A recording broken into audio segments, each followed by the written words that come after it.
SIR पर चर्चा की आपकी मांग है, उसको लेकर अभी तक सरकार के तरफ से कोई भी रुख साफ नहीं किया गया, लेकिन सूत्रों के हवाले से हमारी खबर है कि सरकार इस पर चर्चा नहीं कराएगी। कुल मिलाकर यह दिख रहा है कि अगर अदालत में मामला चल रहा है तो शायद चर्चा नहीं होगी। आपकी भूमिका क्या है इस पर, अभय दुबे जी? साहिल जी, सरकार चर्चा इसलिए नहीं कराना चाहती कि चुनाव आयोग भारतीय जनता पार्टी का ही काम कर रहा है, तो अपने काम के खिलाफ कोई चर्चा करेगी क्या?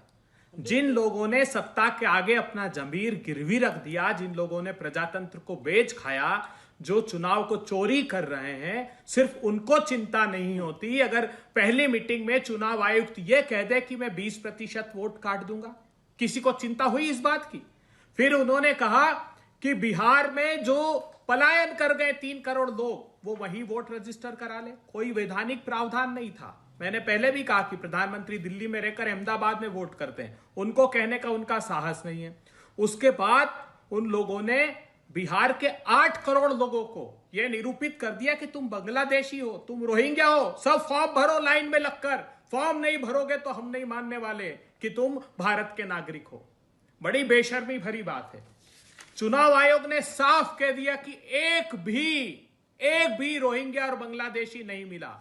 उन्होंने कहा कि हमने 97.30% टोटल इलेक्टोरल को कवर किया है, वोटर्स को कवर किया है। तो इसका अर्थ यह हुआ कि यह भी एक झूठ भारत में परोस रहे हैं ये लोग, और वो राष्ट्रद्रोही हैं। अगर चुनाव आयोग के लोग भी पर्दा डाल रहे हैं रोहिंग्या और बांग्लादेशियों पर, तो वो भी देशद्रोही हैं। कितनी बेशर्मी भरी बात है। इलेक्शन कमीशन साहब, आपने जिन दस्तावेजों को जरूरी किया है 11 को, ये लिस्ट है, उसमें से आपने कहा कि कोई भी वो दस्तावेज जो केंद्र या राज्य सरकार ने नागरिकों के हित में जारी किया हो, उन 11 की सूची में माना जाएगा। आपने अपने शपथ पत्र के पेज नंबर 39 पर क्या लिख दिया है? आपने लिखा कि बिहार सरकार ने 13.89 करोड़ लोगों को उनके रेसिडेंस का सर्टिफिकेट 2011 से 25 में बांटा है। तो फिर उससे मैच कर लीजिए ना, जो आपकी मतदाता सूची है। क्यों नहीं करना चाहते? जिस आधार के आधार पर, जिस राशन कार्ड के आधार पर आप डोमिसाइल सर्टिफिकेट बन जाता है, उसको तो मान्य करते हो 11 दस्तावेज में, और कहते हो आधार कार्ड नहीं मान्य करेंगे, राशन कार्ड नहीं मान्य करेंगे।